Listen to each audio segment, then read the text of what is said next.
China వంకర బుద్ధి మారటం లేదు. ప్రపంచ దేశాలపై ఆధిపత్యం కోసం ఎంతకైనా తెగిస్తోంది చైనా. భారత్ను డైరెక్ట్గా ఢీకొట్టలేని చైనా దేశంలోని ముఖ్యమైన మౌలిక వసతుల ప్రాజెక్టులపై సైబర్ దాడులకు ప్లాన్ చేస్తోంది. గతంలో బార్డర్లో దాడులు చేస్తున్న చైనాకు గట్టిగా బుద్ధి చెప్తున్నారు భారత సైనికులు. దీంతో ఏం చేయలేని చైనా మనపై ఇండైరెక్ట్గా దాడికి ప్లాన్ చేస్తోంది. ఇండియన్ కంపెనీలపై సైబర్ దాడులకు పాల్పడుతోంది.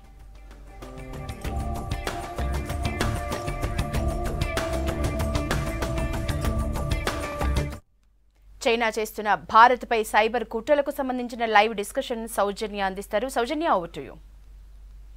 Yes Yashoda, thank you. మనం కొద్ది కాలం క్రితం వరకు అనుకునేవాళ్ళం ఫ్యూచర్లో యుద్ధాలు జరిగితే ఎక్కడ ప్రాణ నష్టం ఉండదు, ఎలాంటి ఆస్తి నష్టం ఉండదు, లేకపోతే ఎక్కడ బ్లడ్ కనిపించదు, అంతా కూడా టెక్నాలజీ బేస్డ్ యుద్ధాలు జరుగుతాయని చెప్పి ఆ రోజులు వచ్చేసాయేమో అనిపిస్తుంది. యుఎస్ బేస్డ్ సైబర్ సెక్యూరిటీ సంస్థ రికార్డెడ్ ఫ్యూచర్ ఇచ్చిన ఒక రిపోర్ట్ చూస్తే మనకు అది నిజమేని అనిపిస్తుంది. ఎందుకంటే మనకు గుర్తున్నంత వరకు 2020 మిడ్ జూన్లో చైనా భారత్ మధ్య లైన్ ఆఫ్ యాక్చువల్ కంట్రోల్ దగ్గర మన సైనికులకి పిఎల్ఏకి మధ్య విపరీతమైన ఘర్షణ చోటు చేసుకుంది. మన వాళ్ళు సర్వశక్తులు ఒడ్డి మన భూభాగాన్ని కాపాడడానికి మన సోల్జర్స్ తీవ్రమైన ప్రయత్నం చేశారు. మనకి తెలుసు ఆ టైంలో ఎంత ఘర్షణ నెలకొందో. ఒక పక్కన అలాంటి ఘర్షణకి పాల్పడుతూనే చైనా తన వక్రబుద్ధిని చూపించుకుంది. మన వ్యవస్థల్లోకి, మన ఇంపార్టెంట్ వ్యవస్థల్లోకి చొరబడి సైబర్ దాడులకి పాల్పడింది అని చెప్పి రికార్డెడ్ ఫ్యూచర్ అనే సైబర్ సెక్యూరిటీ సంస్థ ఇచ్చిన నివేదిక చూస్తే మనకు అర్థమవుతుంది. న్యూయార్క్ టైమ్స్లో ఆ రిపోర్ట్ వచ్చింది. యాక్చువల్లీ అప్పుడు ఎప్పుడైతే క్లాష్ జరుగుతుందో ఇండియా చైనా మధ్య, ఆ టైంలోనే ఒక మాల్వేర్ని ప్రవేశపెట్టింది. మెయిన్గా మనం అక్టోబర్లో 12-13 తారీఖుల్లో ముంబై మొత్తం, మన ఆర్థిక రాజధాని ముంబై అంతా కూడా స్తంభించిపోయింది. మనకు గుర్తుండే ఉంటుంది. కొన్ని గంటల పాటు పవర్ ప్రాబ్లం వచ్చింది. అక్కడ రకరకాల రీజన్స్ అనుకున్నారు ఎందుకు జరిగింది ఏంటి అని. బట్ ఇప్పుడు ఈ రిపోర్ట్ చూసిన తర్వాత అర్థమవుతుంది ఇదంతా చైనా పనేమో అని చెప్పి. అప్పుడు విపరీతంగా స్తంభించిపోయింది. స్టాక్ మార్కెట్స్ ఆగిపోయాయి, వర్క్ ఫ్రమ్ హోమ్ వాళ్ళందరూ ఇబ్బంది పడ్డారు, లోకల్ ట్రైన్స్ అన్నీ ఆగిపోయాయి. ఇంకా పవర్ కట్తో ఇళ్ళు అంటే మామూలు మన డొమెస్టిక్ ఎన్ని ఇబ్బందులు పడ్డారో అన్ని ఇబ్బందులు పడ్డారు.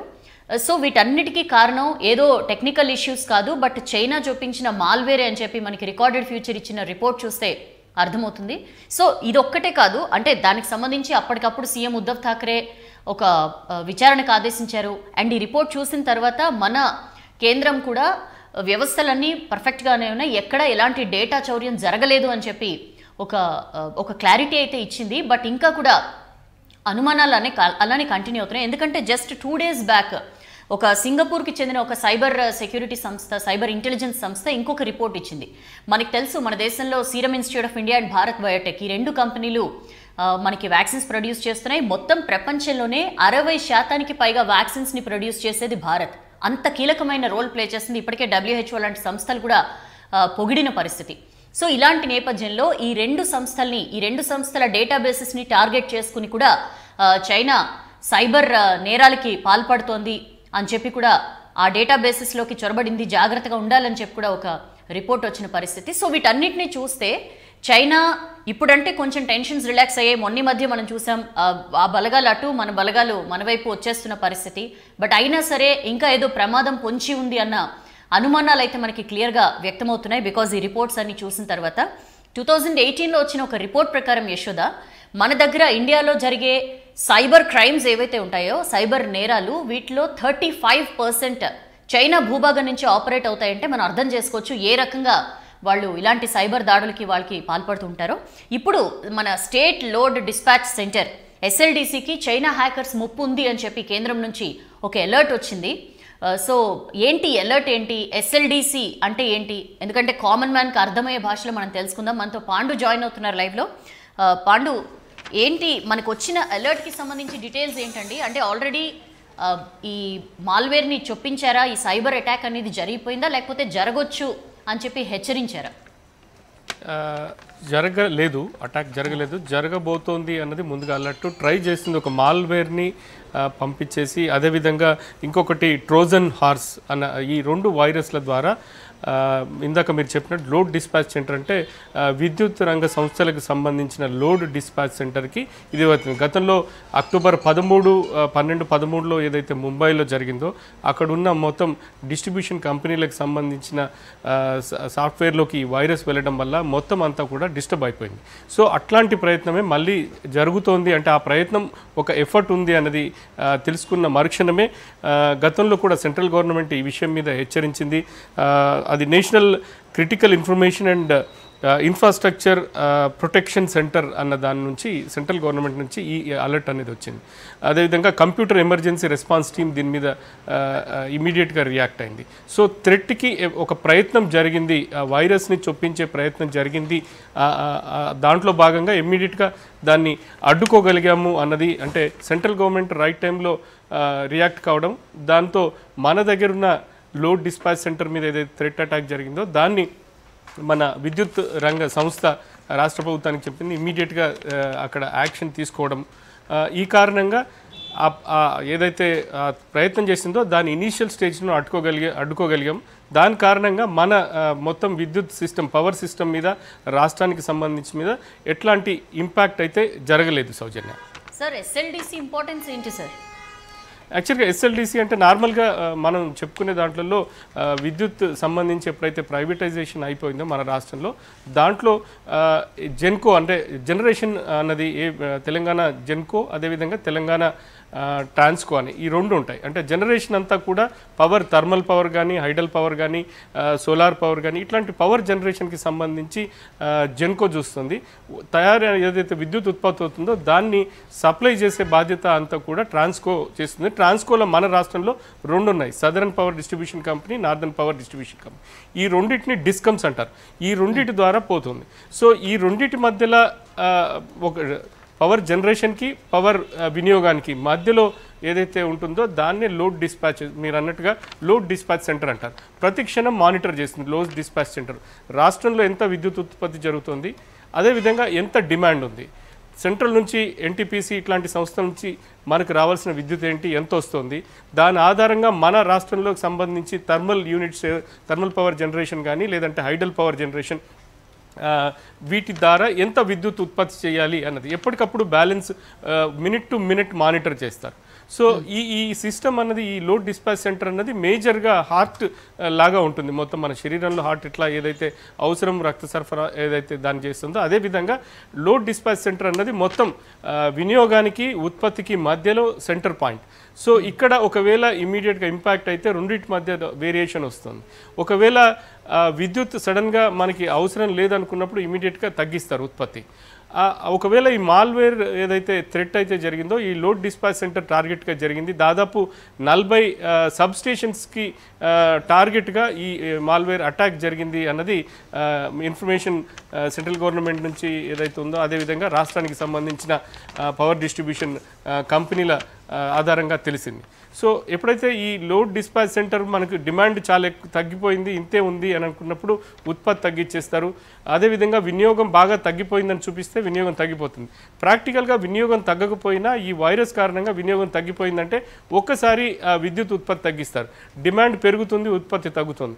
ఆ జరిగిన క్రమంలో ఏం జరుగుతుందంటే మొత్తం అన్ని సిస్టమ్ ట్రిప్ అవుతుందంటారు. అంటే ఇమ్మీడియట్గా అక్కడ డిమాండ్ ఉంటుంది, పవర్ లేకపోవడం కారణంగా చాలా ఈ డిస్ట్రిబ్యూషన్కి సంబంధించిన సబ్ స్టేషన్స్ కావచ్చు, కేవీ స్టేషన్స్, ఇట్లాంటివన్నీ చాలా రకరకాలుగా 330 kV 220 kV ఇట్లాంటివన్నీ ఉంటాయి. వీటిలలో ట్రిప్ జరుగుతుంది. ఈ ట్రిప్ అయిపోయినప్పుడు ఇమీడియట్గా దాన్ని రిస్టోర్ చేయడం అంటే చాలా కష్టం అవుతుంది.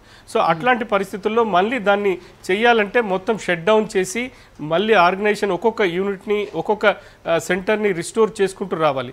ఇదే ముంబైలో జరిగింది. అక్కడ ఎందుకంటే కనీసం 12 నుంచి, నార్మల్గా కొన్ని ప్రాంతాల్లో 2-3 గంటల నుంచి ఉత్పత్తి పునరుద్ధరణ మొదలైనా మొత్తం పూర్తి స్థాయిలో జరగడానికి దాదాపు 12 నుంచి 13 గంటలు పట్టింది. సో అదే పరిస్థితి మన దగ్గర కూడా వచ్చే, అంటే ఒకవేళ అటాక్ జరిగింటే అదే ప్రమాదం వచ్చే అవకాశం ఉంది. ఏ రంగాల మీద దీని ఇంపాక్ట్ ఉండేది? మామూలుగా సైబర్ వార్ అంటే, సైబర్ దాడి అంటే పెద్దగా కామన్ మ్యాన్ ఎవరు పట్టించుకోరు, అదేదో ఎక్కడో జరుగుతుందిలే అనుకుంటారు. బట్ ఒకవేళ ఈ ఎస్ఎల్డిసి ని టార్గెట్ చేసుకుని కనుక ఈ మాల్వేర్ చొప్పించి ఉంటే ఏ రంగాల మీద దీని ఇంపాక్ట్ పడేస్తారు? ఇమీడియట్గా ఉండేది ఏంటంటే నార్మల్గా మనకు వినియోగం అనేది విద్యుత్ రకాలుగా మనకు ఇండస్ట్రియల్ పరంగా పవర్ వినియోగం ఉంటుంది. అదేవిధంగా డొమెస్టిక్ పవర్ వినియోగం అంటే మన ఇండ్లలో వాడుకునే పవర్ వినియోగం ఉంటుంది. దాంతోపాటు ఈ డిస్పాచ్ సెంటర్ అంటే సెంట్రల్ గవర్నమెంట్కి సంబంధించిన అన్ని వీటి మీద అంటే ఇప్పుడు మనకు సపోజ్ ఇండియన్ రైల్వేస్ అనేది దాదాపు విద్యుత్ ట్రైన్లన్నీ దీని మీద ఉంటుంది. ఇదన్నీ మన రాష్ట్రం సెంట్రల్ గవర్నమెంట్ నుంచి ఇక్కడ వస్తుంది. ఇక్కడ నుంచి ఆయా సెంట్రల్కి సపరేట్ స్టేషన్ ద్వారా విద్యుత్ ఇస్తారు. అదేవిధంగా మన హైదరాబాద్లో మెట్రో అనుకోవచ్చు. ఇట్లా చాలా రకాలుగా పబ్లిక్ ట్రాన్స్పోర్ట్ సిస్టమ్ ఉంటుంది. అదేవిధంగా ఇండస్ట్రియల్ ఒకసారి పెద్ద పెద్ద ఇండస్ట్రీస్లలో మ్యానుఫ్యాక్చరింగ్ యూనిట్స్లలో పవర్ ఆగిపోతే ఒకవేళ ఇమీడియట్గా ఆగిపోయింది అనుకో ఆ వినియోగం అంటే అది స్టార్ట్ కావాలంటే దాన్ని మొత్తం అంతా కూడా సగంలో ప్రోడక్ట్ ఆగిపోతుంది. ఆగిపోయడం వల్ల ఆ కంపెనీలకు చాలా భారీ ఎత్తున నష్టం వస్తుంది. తిరిగి ప్రారంభించాలని చాలా టైం పడుతుంది. సో ఇదొకటి. రెండవది ఏదైతే మామూలుగా మన వినియోగంలో కమర్షియల్ వినియోగం ఉంటుంది. అదేవిధంగా డొమెస్టిక్ అంటే ఒకవేళ కరెంట్ పోయినా మనం అవసరమైతే 4 గంటలు 5 గంటలు ఇబ్బంది పడినా ఇది వస్తుంది.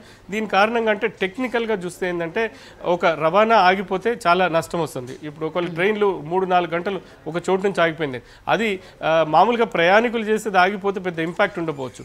కానీ ట్రాన్స్పోర్ట్ సిస్టంలో చాలా బొగ్గు కావచ్చు, లేకుంటే ఇతరత్ర ఐరన్ ఓర్ కావచ్చు, ఇట్లాంటివన్నీ రవాణా జరుగుతుంది. అవి టైంకి చేరే విధంగా ఉంటుంది.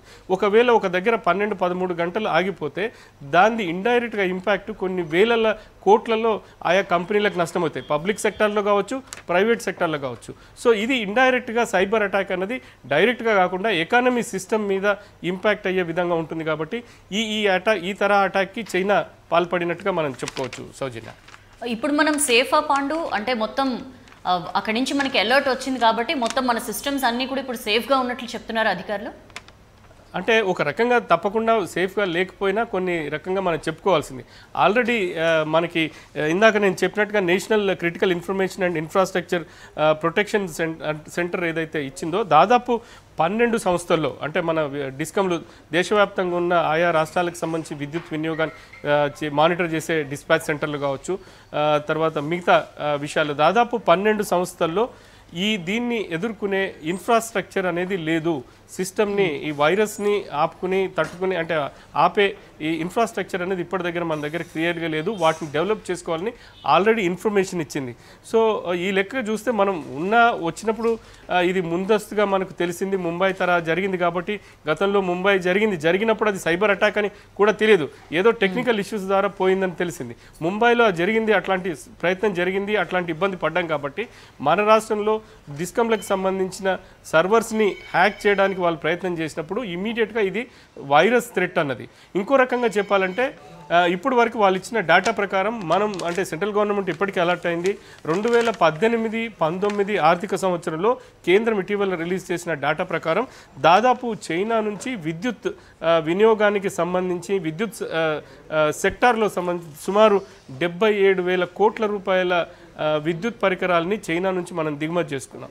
అంటే మొత్తం దిగుమతి చేసుకుంటే దాంట్లో దేశవ్యాప్తంగా అన్ని దేశాల నుంచి తీసుకుంటే దాంట్లో చైనా నుంచి మనకు దిగుమతైన విద్యుత్కి రంగానికి సంబంధించి డిఫరెంట్ టెక్నికల్ పార్ట్స్ కావచ్చు, సాఫ్ట్వేర్ కావచ్చు, ఇట్లాంటివన్నీ కూడా దాదాపు 21,000 కోట్ల రూపాయల వర్త్ అక్కడ నుంచి మనం చేసుకున్నాం.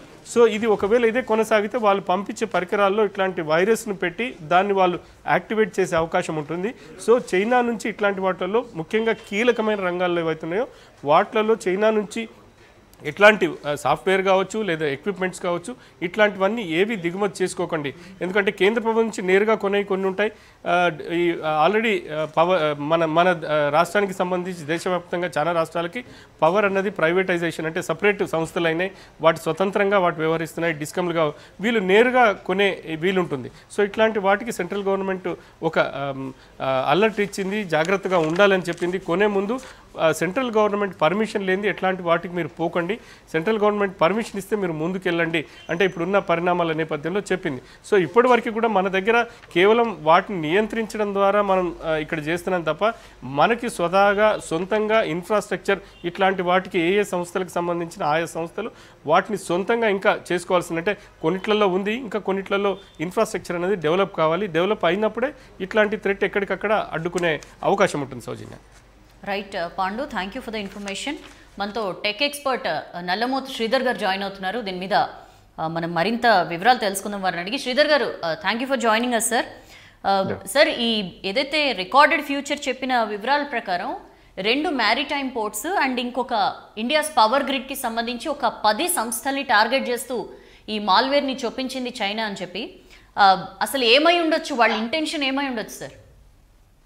ఇక్కడ బేసికల్ గా విద్యుత్ సంస్థలో మౌలిక సదుపాయాలకు సంబంధించిన ఎన్నో రంగాల్లో కూడా కంప్యూటరైజేషన్ అనేది మనం చేస్తూ ఉన్నాం చాలా కాలంగా. సో ఎక్కడైనా కానీ మౌలిక సదుపాయాలు ఏవైతే విద్య, వైద్యం, at the same time electricity కావచ్చు, రోడ్స్ కావచ్చు, వీటన్నిటికి సంబంధించిన వీటిల్లో చాలా వరకు మనం వాడుతున్న సాఫ్ట్వేర్స్, హార్డ్వేర్ డివైజెస్ కూడా చైనా నుంచే ఉంటూ ఉన్నాయి. గతంలో యుఎస్ వచ్చేటప్పటికి చైనాకు సంబంధించిన హవాయి సంస్థకు సంబంధించిన హార్డ్వేర్ ఎక్విప్మెంట్ మొత్తాన్ని, నెట్వర్కింగ్ ఎక్విప్మెంట్ మొత్తాన్ని నిషేధించింది. ఎందుకు నిషేధించిందంటే దాంట్లో ఫర్మ్వేర్ అంటే కనుక ఒక హార్డ్ డిస్క్ లోనో, ఒక నెట్వర్క్ డివైస్ లోనో, వైఫై రూటర్ లోనో వీటన్నిటిలో కూడా అంతర్గతంగా చొప్పించబడే ఒక చిన్న సాఫ్ట్వేర్ లాగా కోడ్ లాంటిది. దాంట్లో మనం కొన్నప్పుడు దాన్ని కొనుగోలు చేసినప్పుడు, అంటే ఒక విద్యుత్ సంస్థ దాన్ని కొనుగోలు చేసింది అనుకోండి, ఆ హార్డ్ డిస్క్ నో లేకపోతే నెట్వర్క్ డివైస్ ను కొనుగోలు చేసినప్పుడు అది అన్ని రకాలుగా బాగానే పనిచేస్తుంది. కానీ దాంట్లో అంతర్గతంగా ఫర్మ్వేర్ లో ఉండే కోడ్ ఒక సర్టెన్ కండిషన్ మీట్ అయినప్పుడు అది ఎగ్జిక్యూట్ అయిపోతుంది. ఎగ్జిక్యూట్ అయ్యేసి కమాండ్ కంట్రోల్ సర్వర్ కనెక్ట్ అయ్యేసి ఆ కమాండ్ కంట్రోల్ సర్వర్ లో చైనాలో ఎవరైతే కనుక దీన్ని ఆపరేట్ చేస్తున్నారో వాళ్ళు చెప్పిన కమాండ్ ని ఎగ్జిక్యూట్ చేసే అవకాశం అనేది ఉంటుంది.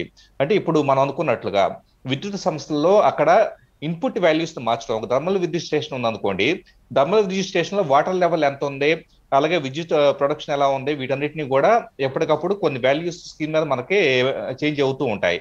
దాన్ని బేస్కుని అలర్ట్ సిస్టమ్ అనేది కూడా ఉంటుంది. అలర్ట్స్ కి తగ్గట్లుగా నెక్స్ట్ ఏం యాక్షన్ తీసుకోవాలో కూడా ఆటోమేషన్ చేయబడేసి ఉంటుంది. ఈ ఆటోమేషన్ చేసే క్రమంలో ఎప్పుడన్నా తప్పుడు వాల్యూస్ రిపోర్ట్ అయితే, అంటే ఇంటర్నల్ గా ఉండే ఎక్విప్మెంట్ తగ్గించేసి మనకే సిస్టమ్కి వచ్చే వాల్యూస్ చేంజ్ అయిపోయేసి తప్పుడు అలర్ట్స్ వస్తే కనుక ఖచ్చితంగా చాలా దారుణమైన పరిణామాలకు దారితీస్తుంది. గతంలో ఇంతకుముందు మనం చెప్పుకుంటున్నట్లుగా ముంబైలో విద్యుత్ సరఫరా నిలిచిపోవటం, కొన్ని సందర్భాలలో కొన్ని చోట్ల ఆటోమేటిక్ గా యుఎస్ లో ఒక ఇన్సిడెంట్ జరిగింది కొంతకాలం క్రితం, దాదాపు 15-20 years బ్యాక్ జరిగిన థింగ్. అప్పటికే అక్కడ డ్యామ్స్ వీటన్నిటికి సంబంధించి కూడా కంప్యూటరైజ్ చేసినప్పుడు డ్యామ్ గేట్స్ ఆటోమేటిక్ గా ఎత్తి వేయబట్టడం వల్ల కొన్ని ప్రాంతాలు ఒక్కసారిగా ముంపుకు గురైన సందర్భాలు ఉన్నాయి. అలాగే హాస్పిటల్స్ కానీ, మీరు ఇంతకు ముందు మీరు అన్నారు సీరం ఇన్స్టిట్యూట్ కు సంబంధించిన వ్యాక్సిన్ కి సంబంధించిన డెవలప్మెంట్ కానీ, అక్కడ జరిగే పరిణామాలు, ఇంటర్నల్ గా సెన్సిటివ్ డాక్యుమెంట్లు వీటన్నిటిని కూడా వాళ్ళు చేయించే అవకాశం ఉంటుంది. అక్కడ వాల్యూస్ మార్చొచ్చు, ఆ వ్యాక్సిన్ ఫెయిల్ అయ్యేలాగా చేయొచ్చు, ఇలాగ చాలా మ్యానిపులేట్ చేసే అవకాశం ఉంటుంది. ఇక హాస్పిటల్స్ మనం చూస్తే, హాస్పిటల్స్ ఇండస్ట్రీలో కూడా ఆల్మోస్ట్ ప్రతిదీ కూడా ఒక చిన్న సర్జరీ చేసేటప్పుడైనా కానీ లోపలికి ఒక డివైస్ ని పంపిస్తే కనుక, మైక్రో డివైస్ ని, నానో డివైస్ ని పంపిస్తే కనుక అది ఎలాంటి వాల్యూస్ ని బయటకు తీసుకొస్తాన దాని దగ్గర నుంచేసి ఒక వెంటిలేటర్ మీద పెట్టిన వ్యక్తికి కావాల్సిన ఎసెన్షియల్ థింగ్స్ అన్నింటి సప్లై చేసే అంతవరకు కూడా అంతా ఒక మానిటర్ ద్వారా, కంప్యూటర్ ద్వారా అనేది మానిటర్ చేయబడుతూ ఉంటుంది. వాటిని కూడా వైఫల్యం చేసేసి ఒకేసారి పెద్ద మొత్తంలో మనుషులు చనిపోయేలా చేసే ప్రమాదం కూడా ఉంటుంది. అంటే ఇక్కడ మనం ఎంతకాలం దేశ సరిహద్దుల్లో, మన బడ్జెట్ లో దేశ సరిహద్దుల్లో సైనికుల రక్షణ కోసం మనం ఎంతో వెచ్చించున్నాం, కానీ సైబర్ సెక్యూరిటీకి సంబంధించేసి అలాగే ఎలాంటి ఇష్యూస్ జరుగుతాయి అన్న విషయం మీద ఎక్కడైనా శ్రద్ధ పెట్టాల్సిన అవసరం అయితే స్పష్టంగా ఉంది. లేకపోతే కనుక ముందు ఈ తరహా మౌలిక సదుపాయాల మీద దాడులు మొత్తం సమాజాన్ని, వ్యవస్థను మొత్తాన్ని విచ్ఛిన్నం చేసే ప్రమాదం లేకపోలేదు. సౌజన్య గారు, సార్ ఎక్కడ కూర్చునైనా సరే మీరు చెప్తున్న దాన్ని బట్టి ఏదైనా చేయొచ్చు, అంటే అల్లకల్లోలం సృష్టించవచ్చు ఏ దేశానికి సంబంధించి అయినా. ఎగ్జాక్ట్లీ అండి. ఎక్కడ కూర్చొనైనా కానీ ఒక చిన్న సాఫ్ట్వేర్ ని, ఒక చిన్న మాల్వేర్ ప్రోగ్రామ్ ని ఇన్ఫెక్ట్ చేసి, ఇక్కడ దురదృష్టవశాత్తు ఏంటంటే అన్ని రకాల మౌలిక సదుపాయాలు మనం కల్పిస్తూ ఉన్నాం, అంతా కంప్యూటరైజ్ చేసి ఉన్నాం, కానీ వాటిలో ఇంటర్నల్ గా ఉండే సిబ్బందికి కానీ చాలా సందర్భాల్లో ఎందుకు మాల్వేర్ అనేది సిస్టమ్ లోకి ఎంటర్ అవుతుందని చెప్పేసి ఆలోచిస్తే ఓపెన్ పోర్ట్స్ అని చెప్పేసి ఉంటాయి. ఓపెన్ పోర్ట్ అంటే కనుక మీకు బయట నుంచి డేటా అనేది మీ కంప్యూటర్లోకి రావటం, మీ కంప్యూటర్ నుంచి బయటకు డేటా వెళ్ళటం అనేది. సో ఈ రెండుకి మనకింటికి ఎలా అయితే ఒక డోర్ తెరుస్తామో అలాగా ఒక డోర్ తెరవబడేసి ఉండాలి. సో పోర్ట్ 80 అనేది అలా డోర్ తెరవబడే పోర్ట్. చిన్న ఎగ్జాంపుల్ గా చెబుతాను. ఆ పోర్ట్ 80 అనేది అన్ని కంప్యూటర్స్, అన్ని ఫోన్స్ లో ఓపెన్ గా ఉంటుంది. అలా కాకుండా ఇంకా పోర్ట్ 55 అని లేకపోతే నెంబర్ ఆఫ్ పోర్ట్స్ ఉంటాయి. వాటిలో ఏదైనా కానీ తెరవబడి ఉంది అన్న విషయాన్ని యాజ్ ఏ హ్యాకర్ గా నేను గుర్తించగలిగితే కనుక దాన్ని బేస్ చేసుకొని ఆ వ్యవస్థలోకి చొరబట్టడానికి స్కోప్ అనేది ఉంటుంది. ఆ వ్యవస్థలోకి వన్స్ చొరబడిన తర్వాత ఆటోమేటిక్ అక్కడ ఎంత నష్టమైనా చేకూర్చే అవకాశం అనేది ఉంటుంది. ఇక్కడ మనం ఎక్కడ ఫెయిల్ అవుతున్నామంటే, ఎవరైతే ఉద్యోగులు ఉంటారో వాళ్ళకి సరైన సెక్షన్ లేదు సైబర్ సెక్యూరిటీ మీద. కేవలం కొన్ని రకాల ప్రోటోకాల్స్ ఫాలో అవుతూ లోపలికి పెన్ డ్రైవ్లు తీసుకెళ్ళకూడదు, లేకపోతే కనుక ఇంటర్నెట్ కనెక్ట్ అవ్వకూడదు, ఫలానా సైట్లు ఓపెన్ చేయకూడదు, ఫైల్ వల్ల బ్లాక్ చేయడం, అలాంటి కొన్ని రకాల పరిమితులు విధించేసి మేమంతా చాలా సేఫ్గా ఉన్నామని చెప్పేసి మనం భావిస్తున్నాం. కానీ ఒక సరైన సెక్యూరిటీ ఆడిట్ అనేది కూడా సక్రమంగా జరగట్లేదు. ఎప్పటికప్పుడు ఇన్కమింగ్ కనెక్షన్స్ ఏం వస్తూ ఉన్నాయి, బయట నుంచి మన సిస్టమ్స్ లోకి సర్వర్స్ లోకి ఏమైనా దాడులు చేసే ప్రయత్నాలు జరుగుతున్నాయా లేదా కనీసం ఒకసారి చెక్ చేసుకోవాలి. వీక్లీ వన్స్ కనీసం 15 days ఒకసారి అయినా కానీ మన వ్యవస్థకు సంబంధించిన సిస్టమ్స్ లోకి దీనికంటూ సైబర్ సెక్యూరిటీ ప్రొఫెషనల్స్ ని ఆ సంస్థలు రిక్రూట్ చేసుకోవాలి. ఇక్కడ ఇంకొక విషయం జరుగుతుందంటే ఈ సంస్థలు ఎప్పుడైనా గవర్నమెంట్ కావచ్చు, ప్రైవేట్ కావచ్చు, సైబర్ సెక్యూరిటీ సేవల కోసం బయట సంస్థల మీద, ప్రైవేట్ సంస్థల మీద ఆధారపడుతుంది తప్పించి వాళ్ళకంటూ వాళ్ళ ఎన్విరాన్మెంట్ కి తగ్గట్లుగా కస్టమైజ్డ్ గా కొంతమంది ట్రైన్ చేసుకొని వాళ్ళ సేవలు వినియోగించుకోవడంలో వైఫల్యం చెందుతూ ఉన్నాయి. ఇక నుంచి ఆ పరిస్థితి మారాల్సిన అవసరం ఉంది సౌజన్య గారు. సార్ 69 కోట్ల మంది ఇంటర్నెట్ యూజర్స్ ఉన్నారు మన దేశంలో. అంటే ఎంత పెద్ద ఎత్తున మనం ఇంటర్నెట్ వాడుతున్నామో మనం అర్థం చేసుకోవచ్చు. ఇంతమంది ఉన్నా సరే మనం చాలాసార్లు రకరకాల సైబర్ నేరాల గురించి చెప్పుకుంటూ ఉంటాం. సరే అది ఒకళ్ళకి ఇద్దరికి జరిగితే వాళ్ళ పర్సనల్ లాస్ అనుకోవచ్చు, బట్ ఇంత పెద్ద ఎత్తున వ్యవస్థల్ని మొత్తం స్తంభింపచేసే స్థాయిలో జరిగితే మొత్తం ఇలాంటి అంటే వల్నరబుల్ కంట్రీస్ ఏమేమి ఉన్నాయి సార్? ఖచ్చితంగా ఇప్పుడు బేసికల్ గా మీరు అన్నట్లుగా వ్యక్తిగతమైన స్థాయిలో ఒక వ్యక్తి అకౌంట్స్ ని ఏదన్నా బ్యాంకింగ్ కావచ్చు, సోషల్ మీడియా అకౌంట్స్ కావచ్చు హ్యాక్ చేయడం, లేదా ఇదంతా కూడా చిన్న చిన్న పెట్టి కేసెస్ అనుకోవచ్చు, లేదా ఆ వ్యక్తికి సంబంధించిన వ్యవహారాలే. కానీ వ్యవస్థల మొత్తాన్ని నిర్వీర్యం చేసే విధంగా విపరీతంగా స్పెండ్ చేస్తున్నారు. మనం రీసెంట్ గా చూస్తున్నాం, ఉత్తర కొరియా వచ్చేటప్పటికే కేవలం అణ్వాయుధాలు సమకూర్చుకోవడానికి సంబంధించి ఎంతో మంది మీద గత కొన్ని సంవత్సరాలుగా ర్యాన్సమ్వేర్ దాడులు చేస్తూ ప్రపంచవ్యాప్తంగా అక్కడ ఉండే సిస్టమ్స్ నిర్వీర్యం చేసి క్రిప్టో కరెన్సీ రూపంలో డబ్బులు సంపాదిస్తుంది అన్నది మనం రీసెంట్ గా చాలా ఆర్గనైజ్డ్ గా మనకి వెలుగులోకి వచ్చిన విషయం. అంటే అంతర్జాతీయ భద్రతా సంస్థ సంబంధించేసి మనకే వెలుగులోకి వచ్చిన విషయం. 100% ఇలాంటివి ప్రతి దేశం కూడా ఫాలో అవుతున్నాయి. ఇక్కడ మన దేశానికి ఉండే పెద్ద థ్రెట్ ఏంటంటే ఇప్పుడిప్పుడు ఎవాల్వ్ అవుతూ ఉన్నాం. టెక్నాలజీ పరంగా వచ్చేటప్పటికి అడాప్షన్ కానీ అంటే స్మార్ట్ ఫోన్స్, కంప్యూటర్స్ వినియోగం అనేది ఇప్పుడిప్పుడే విపరీతంగా పెరిగిపోతూ ఉంది. అలాగే అంతర్జాతీయంగా బాగా పేరున్న సంస్థలు వచ్చేటప్పటికి మన భారతదేశం అనేది పెద్ద మార్కెట్ అని భావించేసి ఇక్కడ సంస్థలకు, వ్యక్తులకు సేవలు అందించడానికి ముందుకొస్తూ ఉన్నాయి. అంటే ఇది చాలా వలనరబుల్ మార్కెట్ అన్నది 100% అది దృష్టిలో పెట్టుకొని మన వినియోగం గురించి డిజిటల్ ఇండియాని గొప్పగా చెప్పుకుంటున్నాం. కానీ కనీస సెక్యూరిటీ పరంగా మన ప్రజల్లో కానీ, ఉద్యోగుల్లో కానీ, వివిధ వ్యవస్థల్లో కానీ ఎంతవరకు రక్షణ ఉన్న దాని మీద మనం ఫోకస్ చేయాల్సిన అవసరం ఉంది. ఇక మీరు అన్నట్టుగా దేశాల పరంగా చూస్తే కనుక ఏ దేశానికైతే గనక ఎక్కువ టెక్నాలజీ యాక్సెస్ ఉంటుందో ఆ దేశంలో ఖచ్చితంగా ఎలా దాడులు జరిగే అవకాశం అనేది ఉంటుంది. ఎక్కడ టెక్నాలజీ వినియోగం పెరిగినప్పుడు అక్కడ రిక్వైర్మెంట్ పెరుగుతుంది. వాళ్ళు రేపేదైనా కానీ ఎక్కువ నష్టం చేకూర్చవచ్చు, లేదా డబ్బులు డిమాండ్ చేసినా కూడా పెద్ద మొత్తంలో ముట్ట చెప్పే ప్రమాదం ఉంటుంది. కాబట్టి మిగతా ప్రపంచం 2017లో వానాక్రై ర్యాన్సమ్వేర్ వచ్చిన సందర్భంలో మిగతా దేశాలతో పోలిస్తే ఇండియాలో ఉన్న సంస్థలకు భారీ మొత్తంలో నష్టం జరిగింది. ఎందుకంటే అప్పటికే మనం డేటా అనేది అక్యుములేట్ చేస్తున్నాం, డేటా ద్వారా సర్వీసెస్ ఇస్తూ ఉన్నాం. సో విపరీతంగా అల్లాడిపోయి ఉన్నాం. అంటే ఈ పరిస్థితి ముందు భారతదేశం లాంటి ఎక్కువ డేటా హంగ్రీ కంట్రీస్, ఎక్కువ టెక్నాలజీ అడాప్షన్ కంట్రీస్ ఏవైతే ఉంటాయో వాటికి ఖచ్చితంగా పొంచి ఉంటుంది. సరే, ఇప్పుడు మాల్వేర్ ప్రవేశపెట్టారు, దానివల్ల ఇది జరిగింది మొన్న అక్టోబర్లో ముంబైకి సంబంధించి అని చెప్పి ఇప్పుడు రికార్డెడ్ ఫ్యూచర్ చెప్పేంత వరకు కూడా పెద్దగా ఎవరు దాని వైపు అసలు కనీసమైన డౌట్ కూడా రాలేదు. ఇప్పుడు ఒకవేళ నిజంగా చైనా పంపించిన మాల్వేర్ ద్వారా సైబర్ అటాక్ కనుక జరిగితే ఎప్పటికి తెలుస్తుంది సార్? మనకి ఏదైనా డబ్బులు పోతే మనకి పర్సనల్గా మనకి సైబర్ దాడికి గురయ్యామని చెప్పి మనం కంప్లైంట్ ఇస్తాం. బట్ ఇలా వ్యవస్థలకి సంబంధించి ఇంత పెద్ద ఎత్తున దాడి జరిగితే ఎప్పటికి మనం తెలుసుకోగలుగుతుందని? చాలా కాలంగా ఇలాంటివి చాప కింద నీళ్ళలో జరుగుతూ ఉన్నాయి సౌజన్య గారు. కొంతకాలం క్రితం దాదాపు 2018 సమయంలో ఎస్ బ్యాంక్ ఒకటి, స్టేట్ బ్యాంక్ ఆఫ్ ఇండియాకి సంబంధించిన ఏటీఎం సర్వీసెస్ దాదాపు 30 లక్షల ఏటీఎం కార్డ్స్ వచ్చి నిర్వీర్యం అయిపోవడం జరిగింది. వాటిని అంటే కాంప్రమైజ్ అవడం జరిగింది. సో దాని వెనక కూడా ఇలాంటి హస్తం ఉందే అన్నది చూచాయిగా తెలుసు. సో ఇలాంటివి మనకి బయటికి రాకముందే చాలా జరుగుతూ ఉన్నాయి. కానీ ఎప్పుడైతే గనక ఏదైనా పరిశోధన సంస్థ లేకపోతే సైబర్ సెక్యూరిటీ సంస్థ ఇలా మా దగ్గర ఆధారాలు ఉన్నాయని బయట పెడితే తప్పించేసి ఈ వెలుగులో రావట్లేదు. అప్పటికి జరగాల్సిన నష్టం జరిగిపోతూ ఉంటుంది. ఖచ్చితంగా ఇప్పటికైనా కూడా మన దేశంలో, సరే మిగతా ప్రపంచ సంగతి పక్కన పెడదాం, మన దేశంలో ఉన్న టెక్నాలజీ అడాప్ట్ చేసుకున్న ప్రతి ఇండస్ట్రీ, బ్యాంకింగ్ కావచ్చు, ఇన్సూరెన్స్ కావచ్చు, ఎనర్జీ కావచ్చు, ఇంకా రిమైనింగ్ ఇండస్ట్రీస్ అంతా కూడా వాటి మీద వాళ్ళ అడాప్షన్ లో ఎక్కడ లూప్ హోల్స్ ఉన్నాయి, అలాగే వాళ్ళ ఇంటర్నల్ సర్వర్స్ వాళ్ళు అనుకుంటూ ఉంటారు సహజంగా చాలా సంస్థల్లో మేము ఇంటర్నల్ నెట్వర్క్ కలిగి ఉంటాము, మేము బయటకు ఎక్స్పోజ్ అయ్యే అవకాశం లేదు. కాబట్టి మా ఇంటర్నల్ సిస్టమ్స్ లోకి ఏది కూడా వచ్చే అవకాశం లేదు వైరస్ అని చెప్పేసి అనుకుంటూ ఉంటారు. ఎలాగైనా కూడా సోషల్ ఇంజనీరింగ్ టెక్నిక్స్ కావచ్చు, బ్రూట్ ఫోర్స్ అటాక్స్ కావచ్చు, అలాగే SQL ఇంజెక్షన్స్ కావచ్చు. ఇంతకు ముందు మీరు అన్నారు డేటాబేస్ కు సంబంధించి ఏవైతే సెరమ్ ఇన్స్టిట్యూట్ వీటి డేటాబేసెస్ కూడా కాంప్రమైజ్ అయ్యే అవకాశం ఉంది.